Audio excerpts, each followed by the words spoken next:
Weekday nights, the city roars. Tune in loud, turn up some more. Cincinnati show, it's time to play. Sports with strawberry ice today. 5:30 sharp, don't be late. CTV, the sports awaits. Strawberry icy's on the mic, energy, it's good delight. Every touchdown, every goal. Feel the pulse, it's in your soul. Cincinnati heartbeats strong. Strawberry ice will lead the throng. Every touchdown, every goal. Feel the pulse, it's in your soul.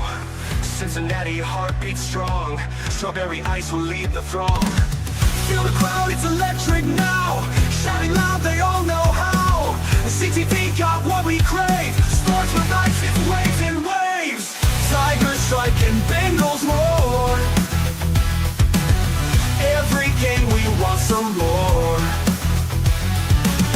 Tune it in and feel the thrill. Strawberry ice, he's giving chills. 5:30 sharp, don't be late. CTV, the sports awaits. Strawberry ice, he's on the mic, energy, it's good delight.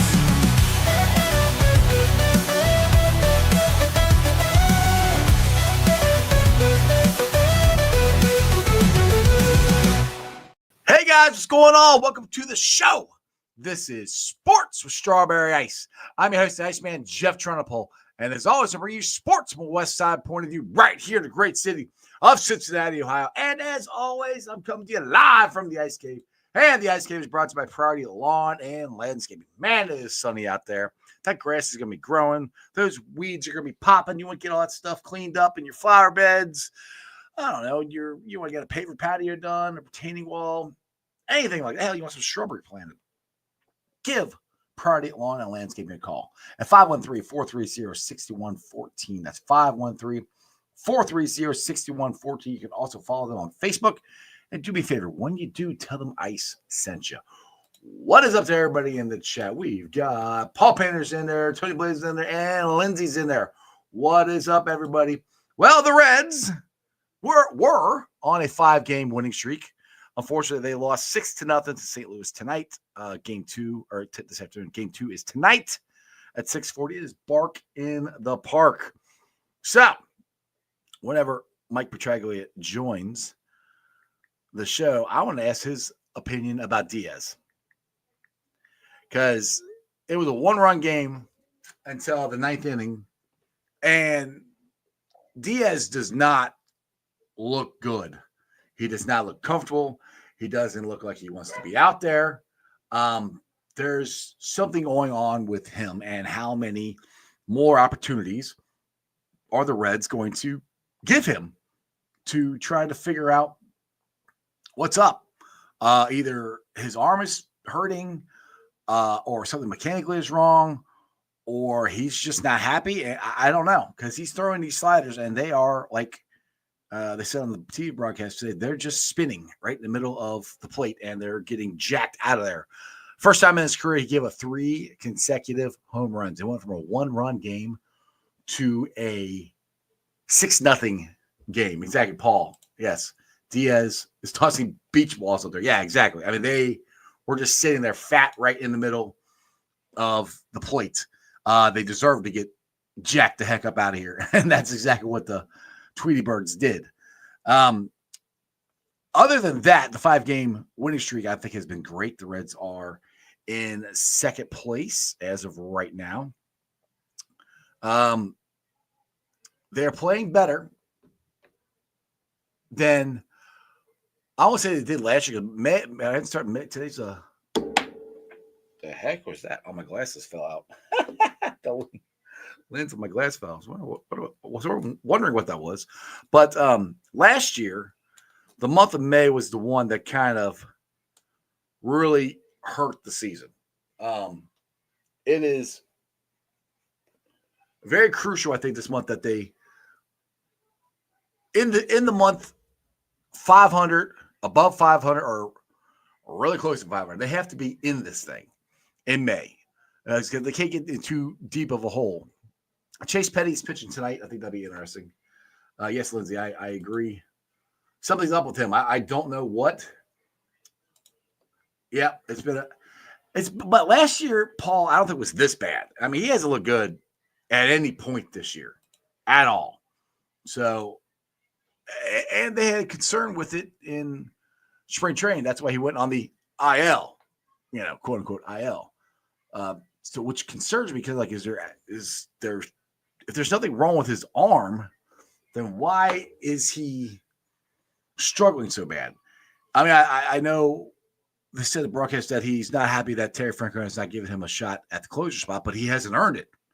I mean, honestly, Pagan, Graham Ashcraft, those guys have pitched better than he has, and I am really ecstatic for Graham. I know he didn't have a good outing last week in Florida, but the other night he pitched lights out, and I think he could be our eventual closer as well. And I'll give Joe Farsing the credit. He said this all offseason that he could be the closer, and I think eventually he might be. We'll see. But right now, it ain't broke. Don't fix it. Craig, I'm with you. I hate you call them the dirty birds. I hate the Tweety birds. Diaz, DFA. Funny that Candy went on the IL 2 of a spots. And that's another guy that has not been a good. Well, Diaz wasn't a free agent sign, but Candelaire has not been a good free agent signing. I know he typically gets off to bad starts, but this is ridiculous. He's hitting 190 something or 160 something. It's ridiculous what he's hitting. Spencer Steer's starting to come around. Marte's coming around. I know Matty Batts still isn't hitting, but I want him out there at second base every single day because his defense is unbelievable. We got 3 shortstops out there: Diaz, Elly, and Matty Batts. That makes it potentially, in my opinion, potentially the best defensive infield in baseball. Potentially, I'm not saying right now, but potentially these guys could be the best defensive infield in baseball. And Steer's a hell of a defensive first baseman. When CES comes back, he's good. Austin Hayes has been an unbelievable pickup. I'm happy for him. I'm happy that he's healthy. I'm happy that he's making a huge difference in this lineup. We're going to get I can't think of our catchers. I see me names all the time. Our catcher back soon. Tyler Stevenson. We're going to get him back soon. And shout out to our catchers. I mean, we had 2 catchers who were defensive catchers, and we're not expecting them to be as good offensively as they are. And they're one of the best catching duos offensively in baseball. Let's see here. Dustin. I need us to play good teams first. The schedule gets tough here. May, June is going to be determine the season. Exactly. That's why May. That's where I'm at, Dustin. May. I want to see how we do in May because it does get tougher. They're playing tougher teams. I don't think this pitching is going anywhere. This pitching is going to be good. I'm very excited to see Dustin Croft tonight. But this pitching is going to be, I think, going to be consistent all year long. It's the offense and the defense. How consistent is that going to be? And are they going to still do stupid base running blunders? They're getting better. They're not doing as many as they were at the beginning of the season, but they're still having brain farts every once in a while. And I'm here as it's a young team. Like these guys have been in the majors for 2-3 years. You know, they should know what to do. Let's see here. Kerry, there's not a trend with Hayes. I'm not sure what you mean by that. Candy's good for 2 months, productive, hurt us the rest of the season. Yeah, he really has not been consistent whatsoever at all since he's signed with the Reds. Not at one point last year was he. I consider him living up to his contract. You know, Paul Ashcraft could fit nicely as a closer role. I agree with that. His temperament, his bulldog mentality. I mean, he's throwing over 90 consistently. It is, and that ball is. I mean, sometimes, and John Sadak brought this up the other night. Next time I get Graham on the show and ask his opinion on this, but as hard as he's throwing the ball, and as much movement as it has, because there's a couple pitches that's borderline that he's not getting, and I'm like, that's a strike. But it moves so daggone much and so fast, he might be hard to actually ump for as much movement as he has. So we'll see. Let's see here. Not worried about the good teams. This is Kerry. Not worried about the good teams. They seem to play up to the good teams. Except it's Milwaukee, unless it's Milwaukee. Milwaukee has been our thorn in the side. We've had a hard time beating them. Did I miss something? Is Hayes on the IR? Yep. Any word on Hayes? Did I miss that?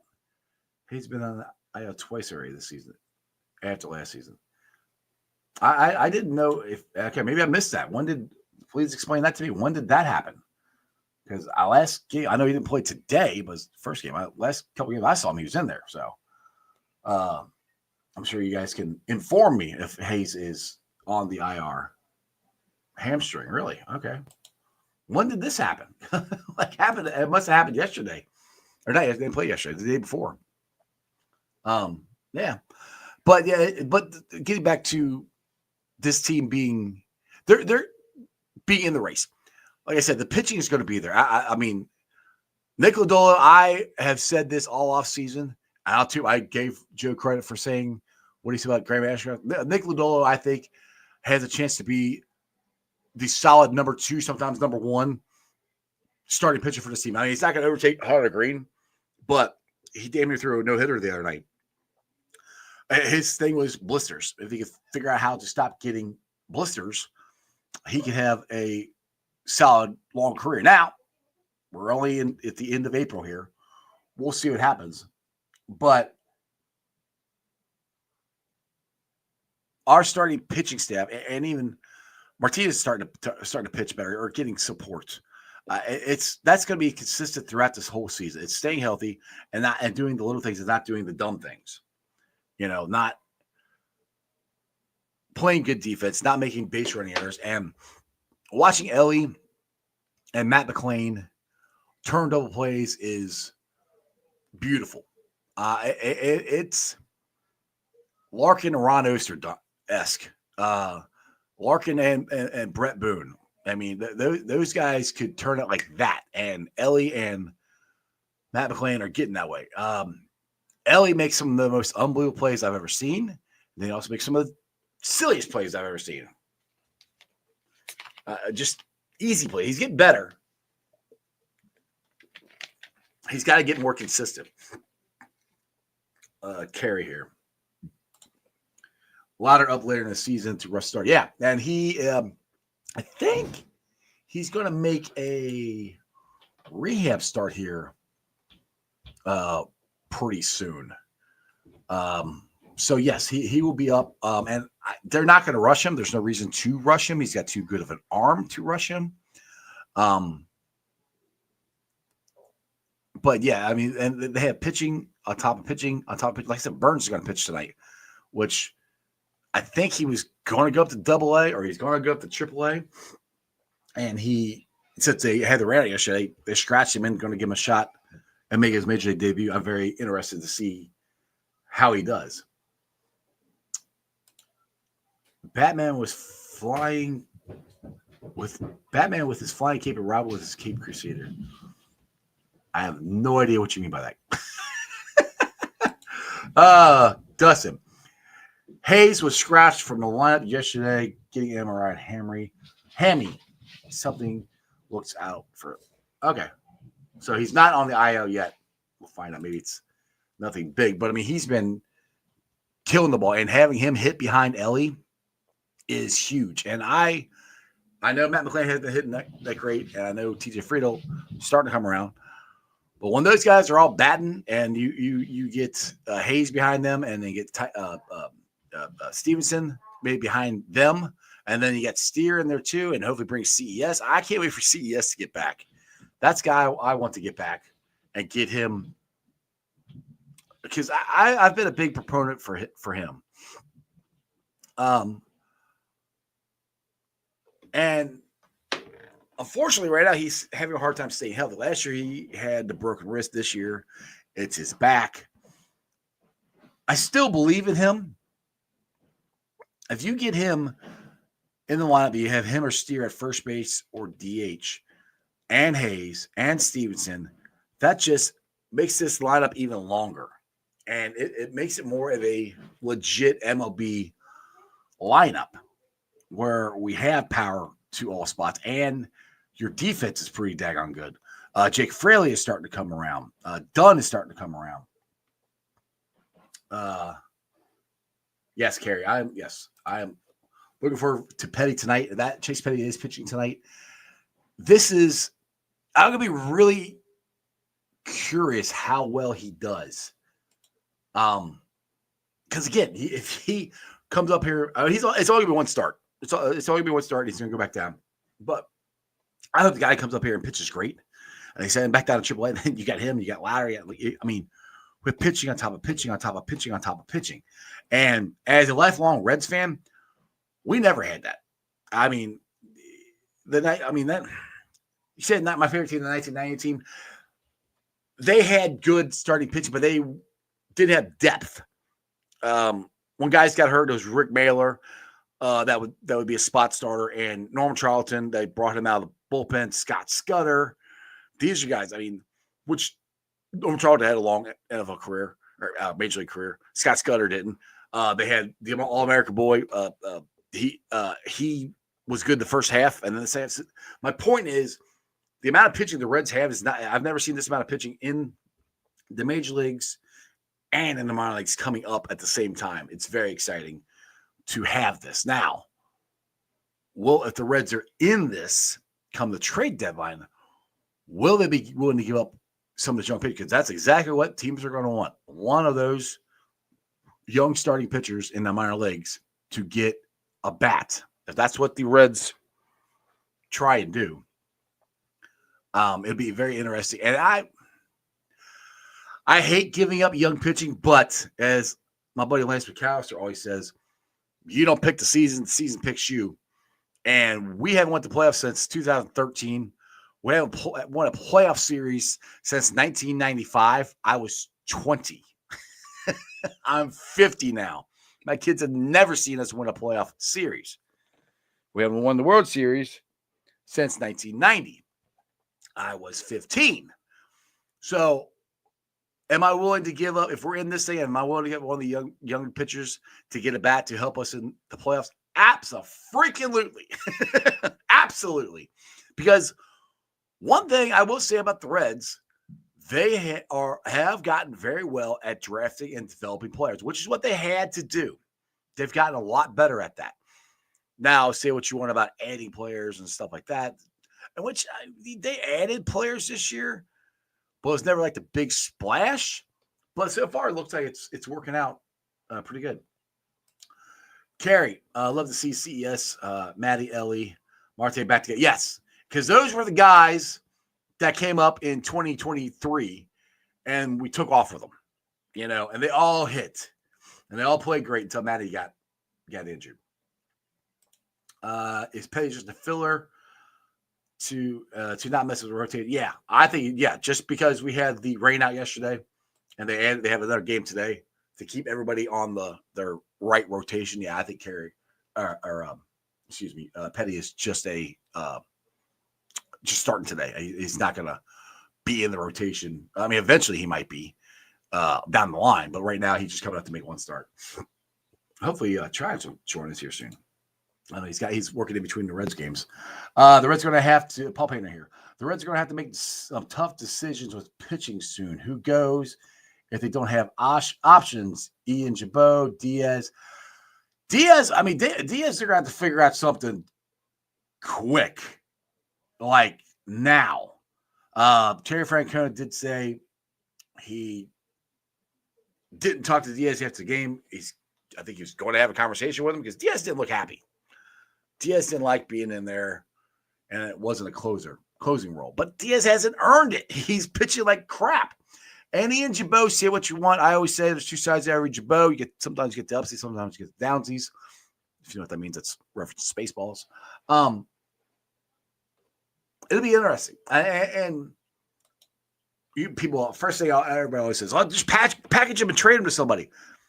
You might get right now, you might get a bag of baseballs for Diaz. who is a former All-Star closer, which you might get some. You have a chance of getting something for Diaz because of the potential, but it ain't gonna be much.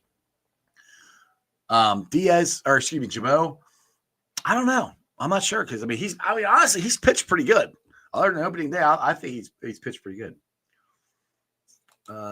Carrie, we're at the 40. Where are we with the 40-man roster when Seaver returns? And then what? I don't know. That's a very good question to ask Trags when he gets on here, which hopefully he'll be joining us soon. He said he can only be on for a short time. So, let's see, Jay joining soon.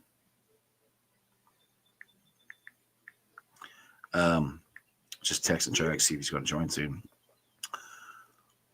But the cool thing is the Reds are in second place, and this division is winnable for the Reds. Again, I keep going back to that pitching. You have that pitching, it wins. And if we get consistent, I don't know if we ever have consistent offense with this team. Not like big power numbers or we're not going to score 24 runs every single game. But if our defense can get consistent, which, in my opinion, if you have Marte, Elly, and Matty at short, second, third, damn near every day, which is what Tito's been doing here lately, that right there makes you different because Marte is back to where he was in 2023. His defense is there, and he's hitting line drives. That's one thing.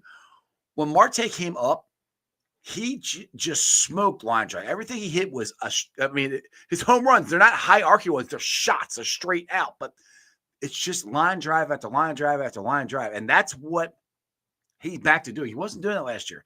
And his hitting was affecting his defense, I think, last year. Now he's back to playing good defense. So he's back to where he was, I think. We have to keep going, see what happens. But this defense, you can win with pitching and defense. And with those three in a lineup, and then either first base, you have Steer or CES, which I think both of them are very good first base. I am not counting Candelario. I don't know what you do with him right now.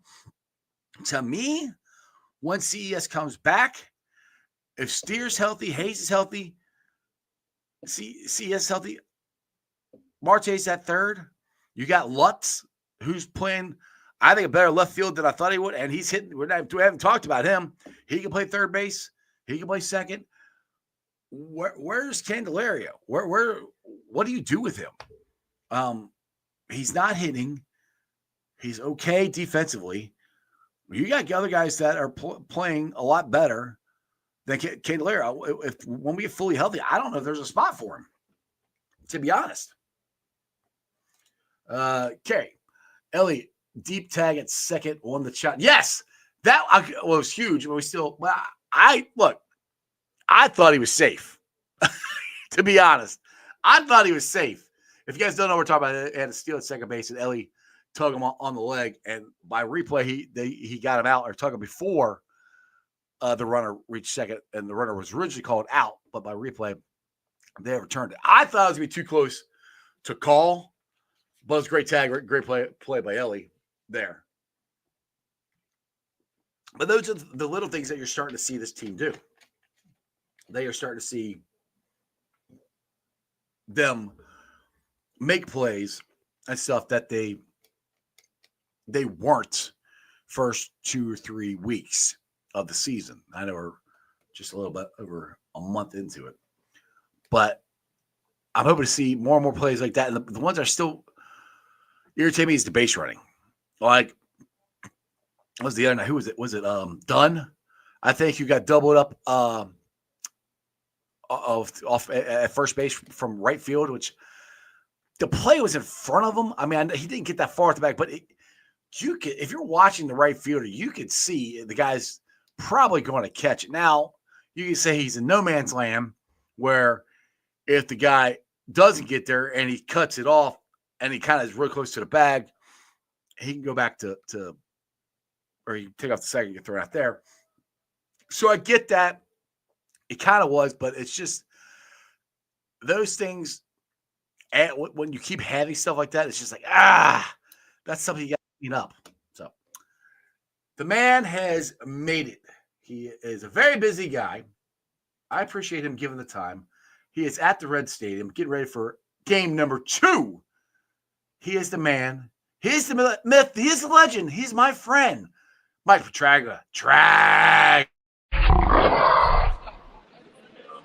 What is going on, Trags? How you doing, Iceman? Here at Great American Ballpark, where the Reds dropped the first game 6-0, and there's a load of concern about one Alexis Diaz. And Yep, I've been talking about him. Yep.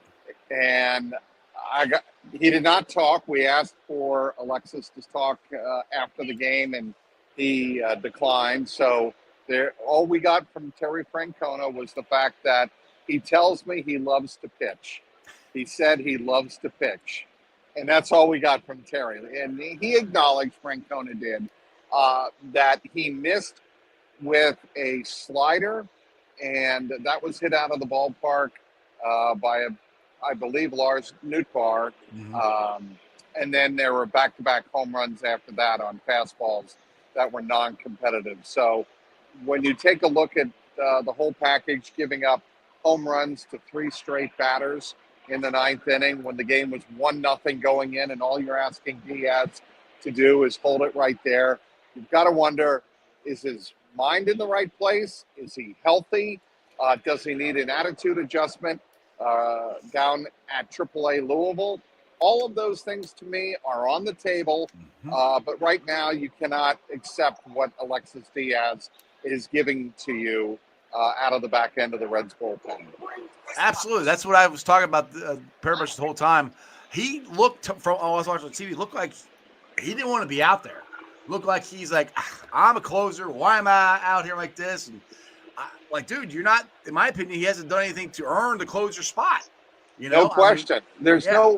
no doubt about that, Jeff, that he has got to earn, kind of like Noelvi Marte. What's interesting about this to me, Iceman, is that Marte took his demotion midway through spring training, went down in the minor league camp, then started the season at AAA Louisville, worked his tail off, did all the right things, and then when the opportunity presented itself early in the season, in April, when the Reds were down a body, he came up, he went back down, he didn't complain, kept producing down for the Bats down in Louisville, and then he's come up now, and I don't think he's moving out of that third base spot.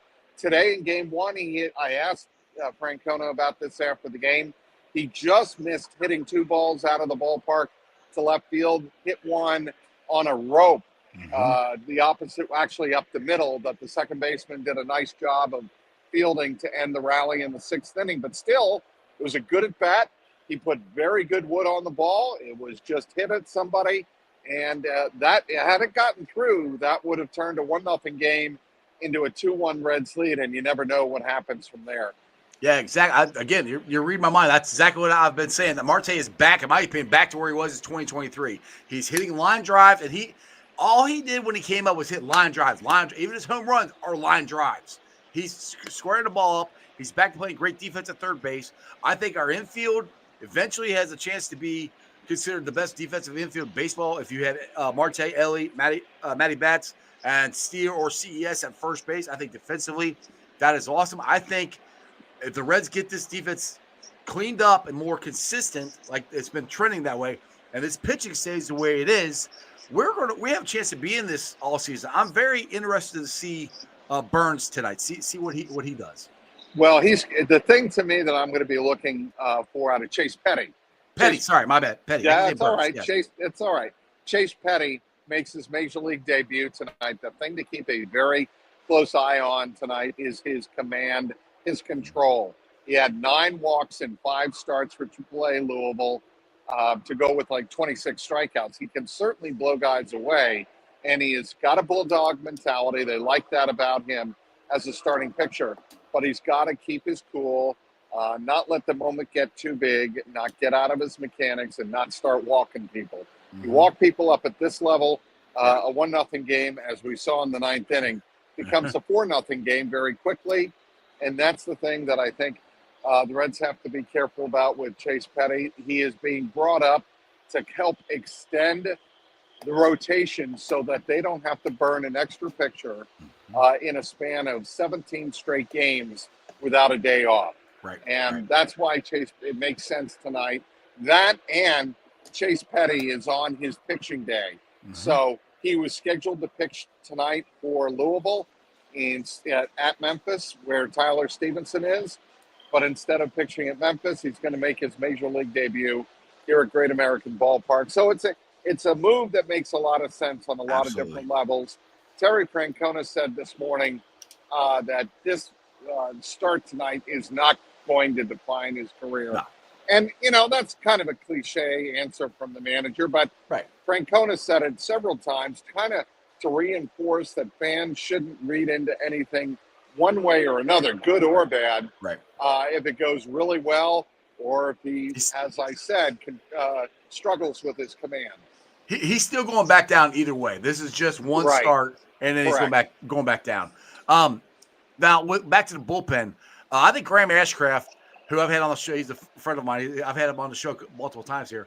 I think him going to the bullpen has been awesome for his career. I can eventually, I don't know if it's this year or not, eventually see him potentially being the closer of this team. We were talking about that. An Inquirer beat writer, I probably gave away too much, and Pat Brennan. We're talking about that just a few moments ago. Does Graham Ashcraft, let's say Emilio Pagan, who's north of 30 years old, let's say he gets tired or needs an extended rest. Yep. Who are you? You're not going to Alexis Diaz at this stage. No. Who's the next guy with the bulldog mentality in that bullpen? There's no doubt it's Graham Ashcraft. What he did on Monday night in striking out the side, I believe it was in the 7th inning, told me all I needed to know. Yes, Tony Santillana's been in that role before, but at some point, I think you see what Ashcraft is capable of. Yes. I want to see if he can handle the 9th inning. I'd rather learn that in May and June rather than August and September. Yeah, exactly. And they brought this up on the TV broadcast last night that as much as his ball moves and the speed it comes in, sometimes it might be hard to umpire him the strike zone, because there's one where I'm not kidding, strike the ball like that and it hit the outside, but it went so fast, it moves so much, the umpire called it a ball. But so I think Graham can be kind of hard to ump sometimes, but you get that kind of ball move, that's unbelievable. And look, that's why he struck out 3 straight major league batters in a row. Yeah. And his stuff is that good. I mean, it is the kind of stuff that was eye-popping to me, because he's doing it against a St. Louis Cardinals team whose offense is no joke at all. And if he can do that against a above-average offensive team, there's reason to think that he can handle that job going forward. That's at least, my layperson's view of that. Right. All right, I'll get you out of here. I know you got to go. I'll get you out of here on this. I can talk Bengals for a couple minutes if you want to. Okay. Well, one more Reds question, then we'll jump to Bengals.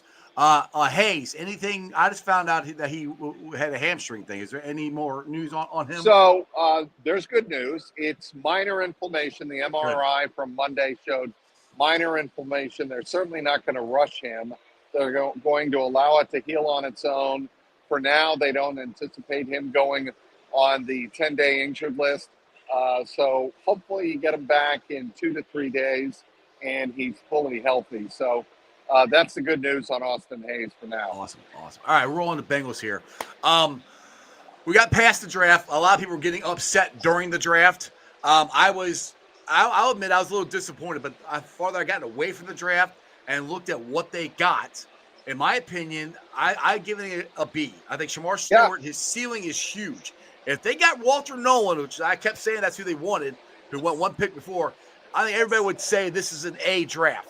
But Stewart has way more higher ceiling than Nolan does. I think you got a starting linebacker in your 2nd round. You got a starting guard in the 3rd round. So you got 3 stars. And then you got the running back, Brooks, in the 6th. Taj Brooks, which I don't think he's going to start, but he's definitely going to be an impact on this team. So I think all in all, they did pretty good on the draft. What's your thoughts? Yeah. My only take on it, and it's been this way all along, they could have gotten Derek Knight Jr., Demetrius Knight Jr. Yeah, 3rd. Later, probably the third round. Yeah, Zach that's what Taylor, I thought. Yeah, Yeah, but Zach Taylor was insistent. If we waited, he was gone. yeah. And he was a guy that we wanted for a Mhm. number of different reasons, Right. namely his leadership and his production on one of the best defenses in college football at Mhm. South Carolina. That meant a lot to the Bengals in the draft room, and Yes. that's why they went with Demetrius Knight Jr.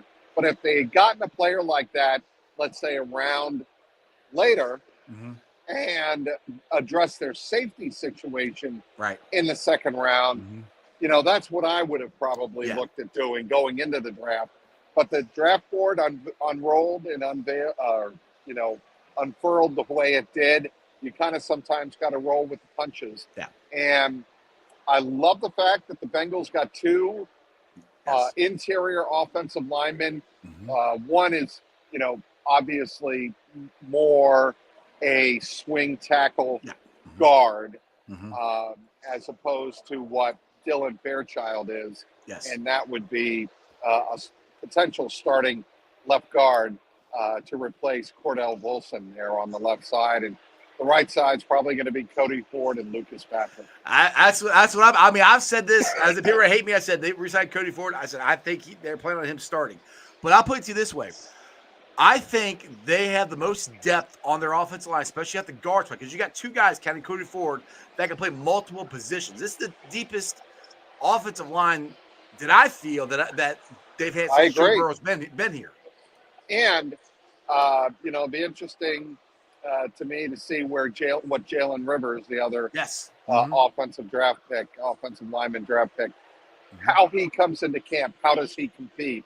Mhm. And we'll see how that turns out. There are a lot of different ways the Bengals can go with their interior offensive line that I think would wind up making Joe Burrow feeling more comfortable Mhm. than what he had in front of him in terms of guard play last year. And that's kind of the objective of the Right. offseason.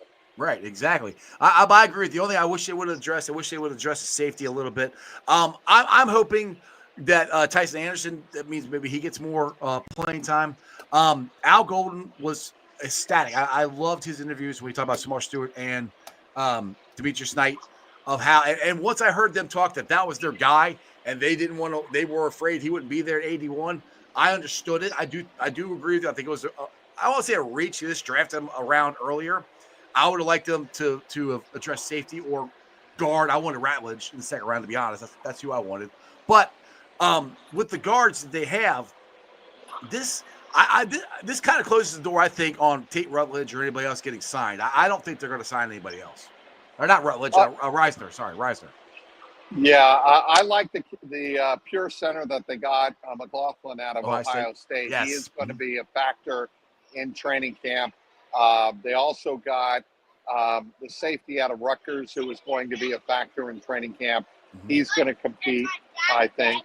And the receiver out of Duke, and I can't remember his name right now. I apologize. Luke, I somebody. forget names all the time, Trags. Don't worry about it. But I think he could compete for a practice squad spot. And, when you're talking about the linebacker room, that is a room they had to address. They did that very well.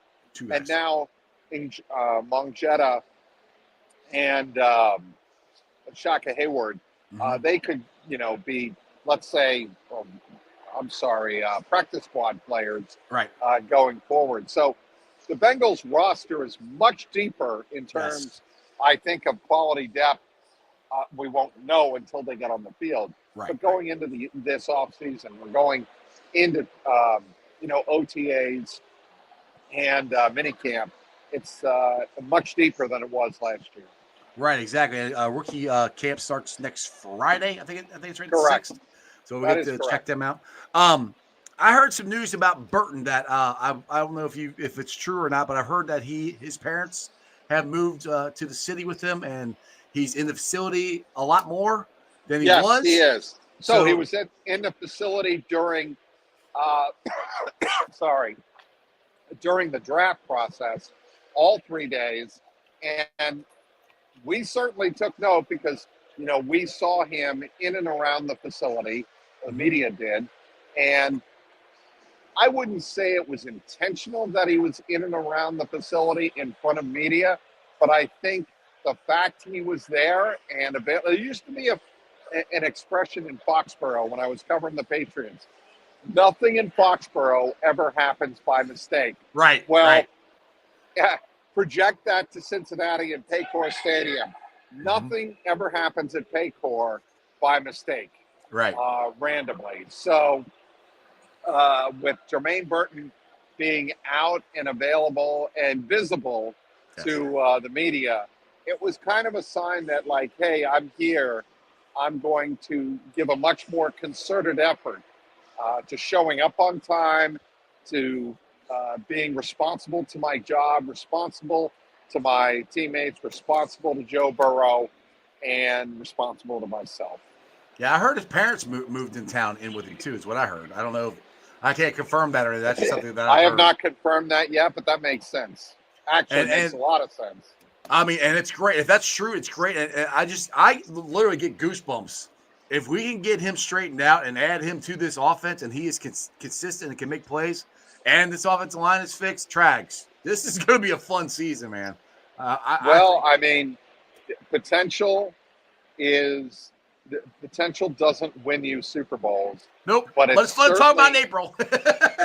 But it can lay the foundation for you to build something exciting during the season. I do agree with that. Did you get a kick out of that Joe introduced himself to Samar Stewart, said, "I'm Joe"? Yeah, I did. Now go get some sacks. Yeah, exactly. That was his tagline. I love that. Yeah, exactly. It's just funny. Shamar's like, I know who you are. So, but that's Joe Burrow. Trags, I appreciate it. I know you're standing there out in the middle of everybody talking, so I appreciate you, man. And hopefully that we'll have a good outing for the Reds. We'll get back on the winning track tonight. Tell everybody where they can follow you at and find all your articles and stuff. You got it. I have an article today on Dax Hill and why the Bengals were wise to give him his fifth-year extension. That's another thing we can talk about. I agree with you. 2026. You can read all about it on clnscincy.com.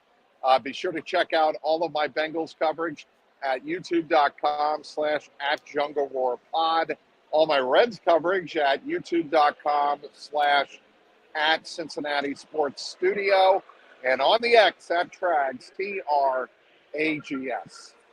Trags, as always, man, I appreciate it. Keep up the good work. You might be the hardest working man in Cincinnati sports. You're always at everything, man. I appreciate it. And give me the time of day. You, Ice Man.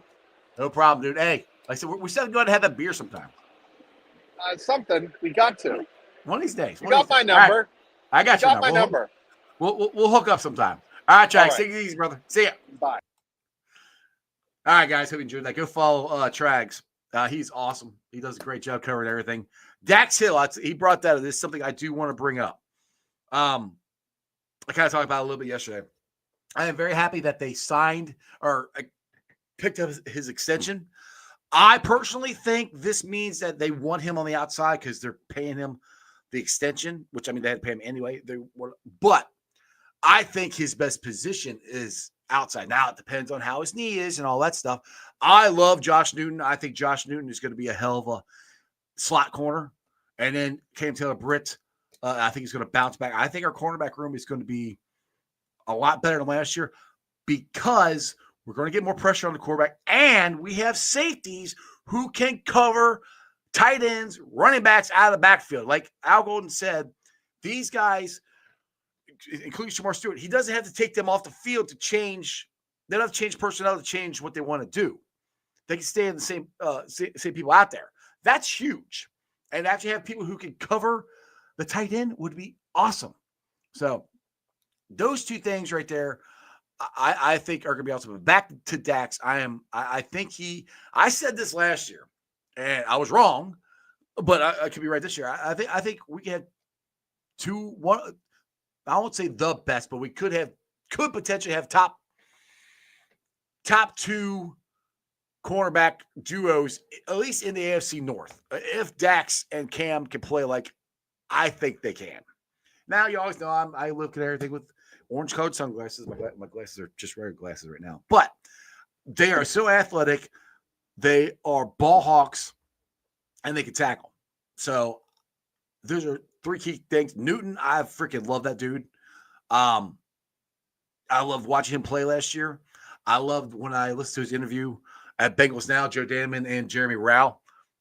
Listening to that kid talk about how he loves football. And that's the other thing that the Bengals got with these draft picks. They went back to the formula that got them to the Super Bowl, got them guys who love football.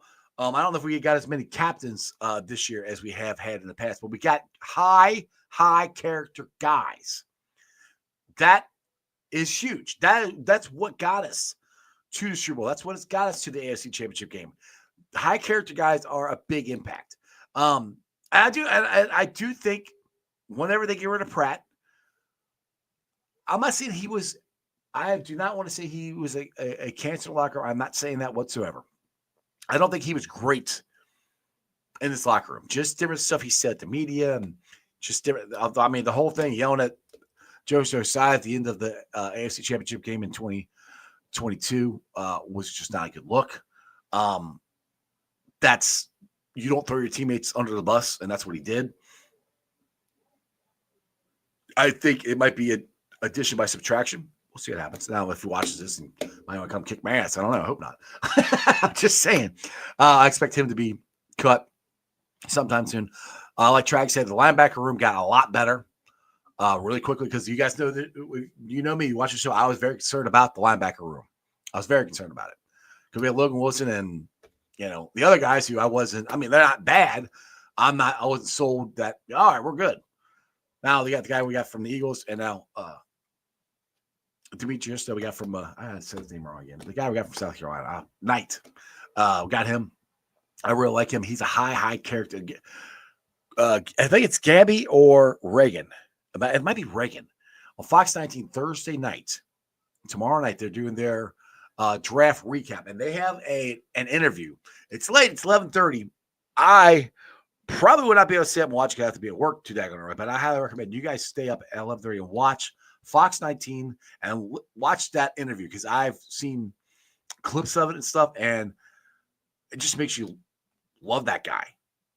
Demetrius Knight, I think he is going to be a hell of a player, a hell of a leader for this team. I think him and Logan Wilson are going to hit it off and be a great dynamic duo together at the linebacking spot. So we'll see what happens tonight. We got the Reds game about to start here, 6:40. Chase Petty, I kept saying Burns. Chase Petty makes his major league debut. Again, it's a one and done for him for now. It just worked out that his start was today down AAA, and they needed an extra star, so they keep everybody on their right rotation because of the rain out yesterday. So very excited to watch him. I'm getting excited to watch the Reds. This could be fun, people. This could be a fun season. We'll see. Did I watch James' interview with Chris? Did I watch James' interview with Chris Sims? No, I did not. I'll have to watch that.